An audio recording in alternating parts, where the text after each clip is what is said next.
We've got the Jeep Grand Cherokee outside, so let's see if we can get inside the garage.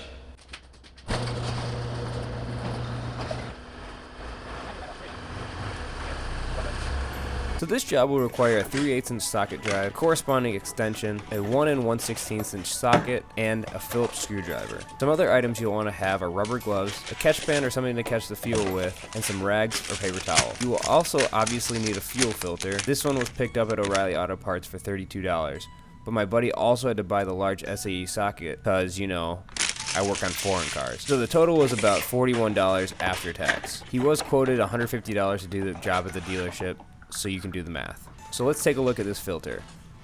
Here it is. And here's another one. Yes, this Jeep uses 2 parallel fuel filters, so make sure when you purchase the filters you're getting 2 of them.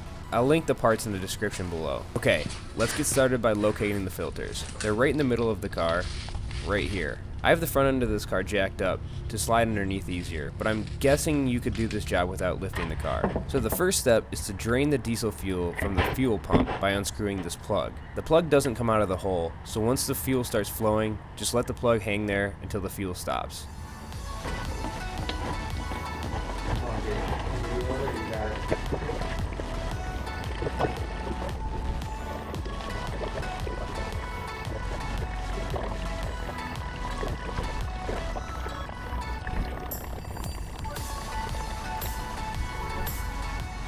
Now we can use the socket to remove the 2 filters. There will be some more fuel in each filter, which will dribble out as you unscrew them.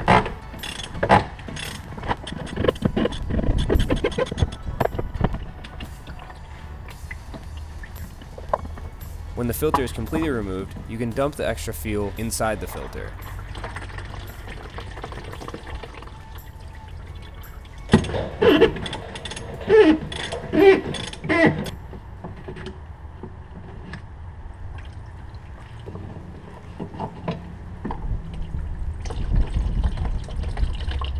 Now to install the new filters.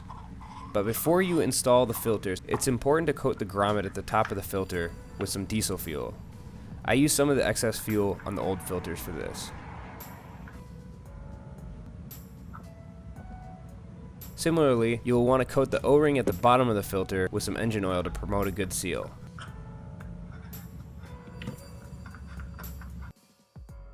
Now we can reinstall the plug and then install the new filters.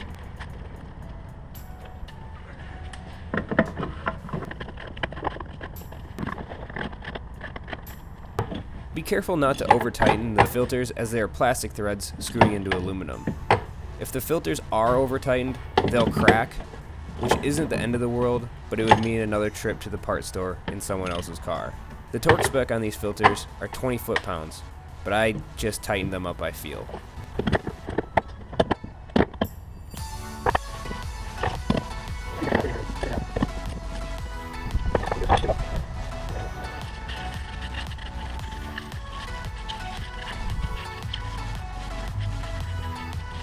Because we drain the fuel pump, the last step in this procedure is to prime the pump. To do this, grab your keys and get into the driver's seat. Without your foot on the brake, push the ignition 2 times. This will put the ignition into the run position. At this point, you should hear the fuel pump priming. Wait 30 seconds or until you can't hear that anymore, then push the ignition button once more. This should turn off the car. Now repeat that procedure once more. Ignition twice,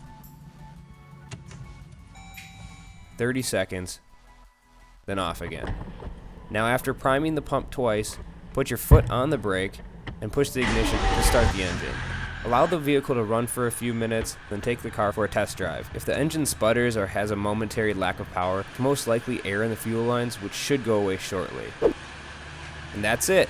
I hope you enjoyed this video. I hope you found it informational. If you did, give the video a thumbs up, and if you'd like more content, subscribe to this channel and follow me on Instagram, Facebook, and Twitter. I'll be working on my Golf R again next weekend, so stay tuned for that, and I'll see you next week.